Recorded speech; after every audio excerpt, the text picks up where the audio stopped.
How to stabilize video in Inshot. Hello everybody, in order to do so you may follow up the step. So open up Inshot, and then once you open up Inshot you may select a video that you would like to stabilize.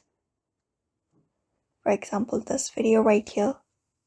So what you can do in order to stabilize after you have selected the video is, from this editing options you may look for the option called speed. Go ahead and tap on it.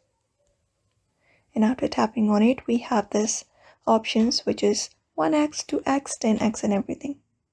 So once you select 1x, what you can do is simply tap on this option called smooth, this one right here. Go ahead and tap on it. And once that is done, when you go ahead and play the video, you should be finding the video with speed also smooth. So apart from that, we also have curve option. You may, if there is any kind of speed options, you may go ahead and place this like this, and you may go ahead and stabilize your video by editing it out yourself by putting it on this graph and stabilizing your video.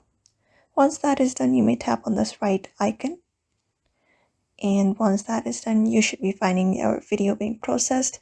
You may go ahead and play the video, and at the top right of your screen you should be finding export option. You may go ahead and tap on it and export the video into a device. So that's it for now. You may follow this method in order to stabilize the video in Inshot. So I hope this video was helpful. Give it a thumbs up and subscribe for more tips and tutorials, and we will see you on the next one.